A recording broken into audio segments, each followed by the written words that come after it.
Malaysia সিরিজের চতুর্থ video নিয়ে আজকে চলে এসেছি আমরা বং কাপল অন দ্য হুইলস। আজ তোমাদের নিয়ে যাব পেট্রোনাস টাওয়ার, সুরিয়া কেএলসিসি মল আর মালয়েশিয়ার বিখ্যাত অ্যাকোয়ারিয়াম। এখানের সব হোটেলের চেক ইন টাইম হচ্ছে দুপুর 3টে।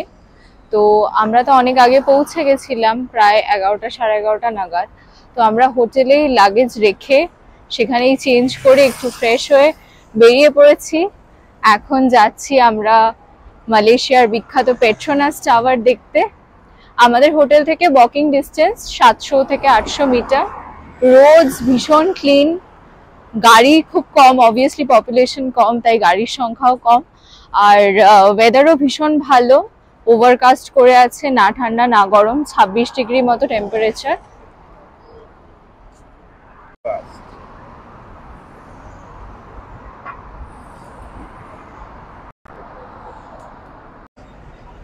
আমরা পৌঁছে গেছি মালয়েশিয়ার বিখ্যাত পেট্রোনাস টাওয়ার বা টুইন টাওয়ারের সামনে। এতদিন অবধি টিভির পর্দায়, অ্যাডে বা কলকাতার দুর্গাপুজোর প্যান্ডেলে অনেক সময় আমরা দেখেছি মালয়েশিয়ার এই বিখ্যাত টুইন টাওয়ার। আজ একদম সামনে থেকে দেখার অভিজ্ঞতা। চলো এগিয়ে যাই একদম টাওয়ারের সামনে। 88 তলার এই টুইন টাওয়ারের উচ্চতা হল 450 মিটার বা প্রায় 1500 ফুট। 1998 থেকে 2004 সালের মধ্যে এটি ছিল বিশ্বের সর্বোচ্চ টাওয়ার, আর এখন এটি বিশ্বের সর্বোচ্চ টুইন টাওয়ার। মালয়েশিয়ার বিখ্যাত পেট্রোলিয়াম কোম্পানি পেট্রোনাসের হেডকোয়ার্টার হিসেবে এটি নির্মিত হয়। বাইরে থেকে টুইন টাওয়ার ঘুরে অনেক ছবি তুলে তারপর আমরা প্রবেশ করলাম সুরিয়া কেএলসিসি মলে, যা হলো একটি 6 তলা শপিং মল যা পেট্রোনাস টুইন টাওয়ারের পাদদেশে অবস্থিত। সুরিয়া কেএলসিসি হলো আলটিমেট প্রিমিয়াম শপিং ডেস্টিনেশন, যেখানে রয়েছে 300 থেকেও বেশি দোকান। সব রকমের ইন্টারন্যাশনাল লাক্সারি গুডস আর ব্র্যান্ডস তোমরা এখানে পেয়ে যাবে। লাক্সারি ব্র্যান্ডস ছাড়াও সুরিয়া কেএলসিসিতে রয়েছে art gallery, under water aquarium, science Discovery centre, cinema hall, concert হল, আরও অনেক কিছু।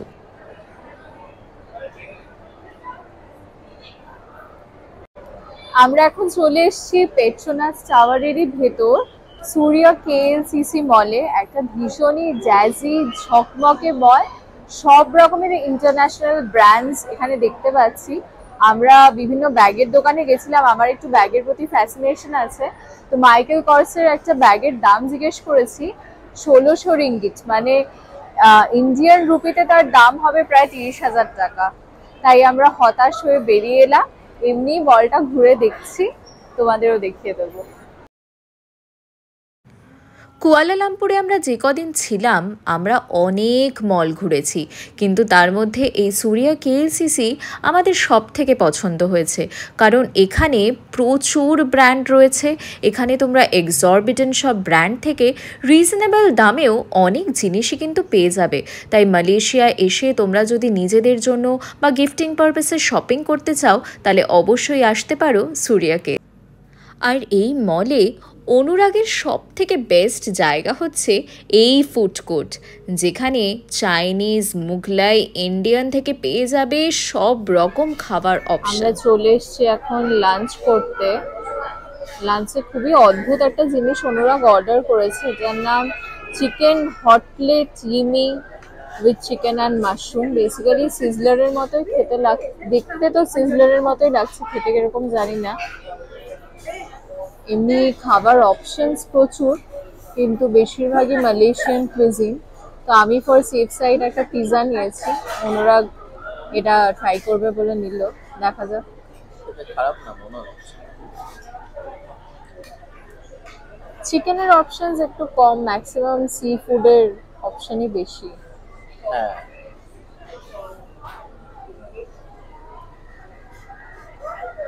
নুডলসটা খাবো, চিকেন গুলো খেয়ে না। মল ঘোরা শেষ করে আমরা বেরোলাম বাইরে। এখানে রয়েছে একটা দারুণ ওয়াটার বডি। এখানে রাত্রিবেলা light and sound fountain show হয়, সেটা দেখতে আমরা অন্য কোনো দিন আসবো। এখন আমরা রওনা দিলাম আমাদের নেক্সট ডেস্টিনেশনের পথে, যা হচ্ছে অ্যাকোয়ারিয়া কেএলসিসি, একটি আন্ডারগ্রাউন্ড অ্যাকোয়ারিয়াম। আমরা আগে থেকেই ক্লুক অ্যাপ দিয়ে বুক করে নিয়েছিলাম এর টিকিট। আমাদের খরচা হয়েছিল 1150 টাকা মতো। তোমরা যদি গিয়ে এর টিকিট বুক করো তাহলে হয়তো খরচ আরেকটু বেশি লাগতে পারে। এই অ্যাকোয়ারিয়া কেএলসিসি প্রায় 60,000 স্কোয়ার ফিট জায়গা আর 2টো তলা নিয়ে তৈরি হয়েছে। এখানে মালয়েশিয়া ছাড়াও সারা বিশ্বের প্রায় 250 থেকে 300-র মতো ডিফারেন্ট স্পিসিস আর 5,000-এর ওপর মেরিন অ্যানিমাল তোমরা এখানে দেখতে পাবে। এখানে নদী, সমুদ্র, ম্যানগ্রোভ থেকে শুরু করে সব ধরনের অ্যাকোয়াটিক লাইফ তোমরা দেখতে পাবে। আর সবথেকে ইন্টারেস্টিং পার্ট হলো এই কোরাল রিফ। অ্যাকোয়া কেএলসিসির ভেতর তোমাদের তুলে দেওয়া হবে একটা গ্রুপ ছবি। তোমরা চাইলে 50 রিঙ্গিট দিয়ে সেই ছবি কালেক্ট করতে পারো। এছাড়াও এখানে রয়েছে সুভিনিয়ার শপ আর একটা বিশাল ফুড কোর্ট। অ্যাকোয়ারিয়া কেএলসিসি সকাল 10টা থেকে রাত 8টা অবধি খোলা থাকে, তাই তোমরা যদি এখানে আসো সেই বুঝেই নিজেদের ট্রিপ প্ল্যান করো। আমরা এর আগে বহু জায়গায় নানান অ্যাকোয়ারিয়াম দেখেছি, কিন্তু এত সুন্দর, এত বড় অ্যাকোয়ারিয়াম আর এত ধরনের স্পিসিস এর আগে আমরা আর কোনো দিন দেখিনি। তাই ভীষণভাবে এনজয় করলাম অ্যাকোয়ারিয়া কেএলসিসি। তোমাদের কাছে যেহেতু কুয়ালালামপুর ঘোরার বেশ অনেকটা সময় হাতে থাকে, তাহলে রেকমেন্ড করব অবশ্যই যেও এই আন্ডার ওয়াটার অ্যাকোয়ারিয়াম। তোমরা যদি এই অ্যাকোয়ারিয়াম যাও তাহলে হাতে অবশ্যই অনেকটা সময় নিয়ে যেও, কারণ বেশ ভিড় থাকে, তাই ঘুরে দেখতে অনেকটা সময় লাগে। আর জায়গাটাও অনেকটা বড়, অনেক ধরনের স্পিসিস রয়েছে, তোমরা খুব এনজয় করবে অ্যাকোয়ারিয়া কেএলসিসি। আমরা কুয়ালালামপুর ডে 1-এর ডে ট্রিপ শেষ করে ফিরে এলাম হোটেলে খানিকক্ষণ জিরিয়ে নিয়ে বেরিয়ে পড়লাম আবার ইভিনিং ট্রিপে। সেটা কভার করব নেক্সট ভিডিওতে। ততদিনের জন্য চোখ রাখো আমাদের চ্যানেলে। আর একটা গুড নিউজ তোমাদের দিয়ে দিই, আমাদের চ্যানেল এর মধ্যেই রিচ করেছে 1000 সাবস্ক্রাইবার। তাই তোমরা যারা আমাদের চ্যানেল রেগুলারলি ফলো করো, আমাদের ভিডিও দেখো, আমাদের ফিডব্যাক দাও, তাদের অসংখ্য ধন্যবাদ। যারা এখনও চ্যানেলটা সাবস্ক্রাইব করোনি তারা অবশ্যই সাবস্ক্রাইব করে দিও। নেক্সট ভিডিওতে আমরা নিয়ে আসবো কেএল টাওয়ার আর সন্ধেবেলার কুয়ালালামপুর কীরকম লাগে। ততদিনের জন্য স্টে টিউনড।